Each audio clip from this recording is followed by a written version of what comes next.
Francis, what sort of inspired you to get on your knees in this trench with Cassie and Phil? What are you excited about? I'm really concerned about this Iron Age ring gully. If that's what it is, it's absolutely going to be crucial to the site. And I wanted to do it myself. I want to get a feel for it. What's that with you in a cheaper seat? I heard you say you wanted to get a feel for it, but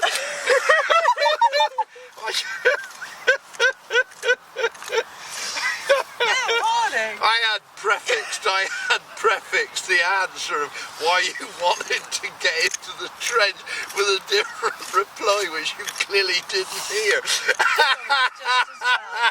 But it goes together quite well with your second answer.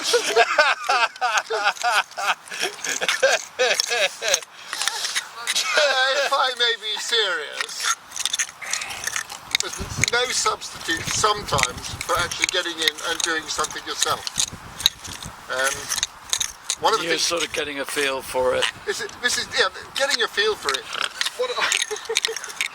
What I mean by that is sometimes things are interfered with by the plough, sometimes they're interfered with by weather, sometimes they're just interfered with. And you'll only really get to grips with this sort of thing if you can actually trowel it yourself.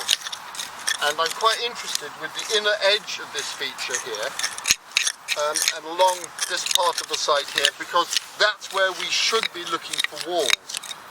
And I wanted to see if there was any evidence for that with my own trowel, really. And you're feeling a textural difference, Francis, between the gully and the... Yes, that's why I wanted to get in. It is texture as much as colour. Just scrape it for me, Yeah, can you? Just so show me the... you can see the gully has this smooth, even texture. Come in here, and can you see there's more stone? You can probably hear it on my trowel.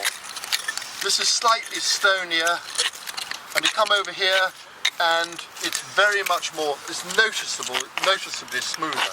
And that's probably because the gully would have been open in the Iron Age and would have filled up with topsoil over quite a long period, maybe 20, 30, 40 years. And so that's worm-sorted topsoil, whereas the material on the inside here would have been composed of, for example, material put on the floor, part of the collapsed walls, so it's likely to have a lot more stony material, that sort of thing. So the texture is important, and you've got to bear in mind that particularly in a wet climate like in Wales, there's a lot of rainfall, and that tends to leach out, wash out the colours from the soil. So that's why texture is very important, and despite what Phil thinks, that's why it's so important to get a feel for these things. What it means is you don't trust us to do the job. Phil, I would trust you with not my life, certainly not my lunch, maybe with yesterday's newspaper.